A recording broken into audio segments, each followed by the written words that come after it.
Marrë nga komuna e Obiliqit, çdo person fizik që ndot hapësirat publike ose zonën përpara pronës së tij do të gjobitet me 200 euro, ndërkaq bizneset dhe subjektet afariste që ndotin hapësirat publike apo rreth objekteve të tyre do të përballen me gjoba deri në 1000 euro. Zbatimi i këtij vendimi do të bëhet nga Inspektorati Komunal.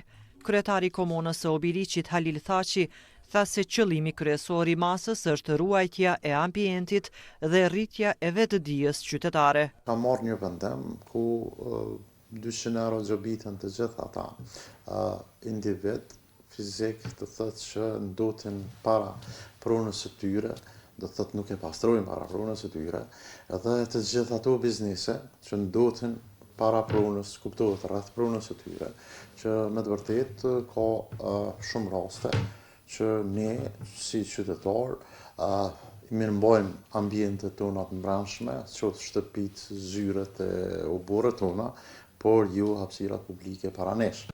Ai shtoi se komuna ka 2 ndërmarrje që merren me pastrimin, por sipas tij, pa bashkëpunimin e qytetarëve, pastrimi i ambientit mbetet i pamundur.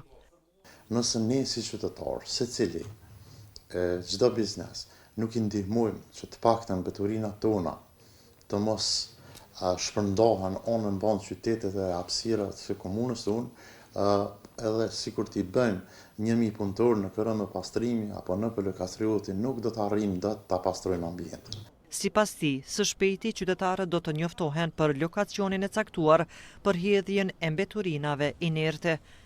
Ndërkohë, qytetarët e Obiliqit e kanë vlerësuar pozitivisht këtë vendim, duke e konsideruar të nevojshëm për ruajtjen e pastërtisë publike.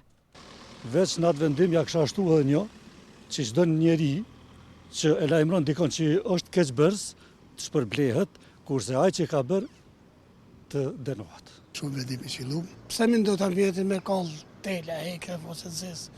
Kjo është për pastërti, është shumë punë e mirë. Autoritetet komunale u bëjnë thirrje të gjithë qytetarëve të Obiliqit që të kujdesen për hapësirat ku jetojnë dhe veprojnë. Vendimi për gjobitjen e ndotësve hyn në fuqi më 15 shkurt të këtij viti.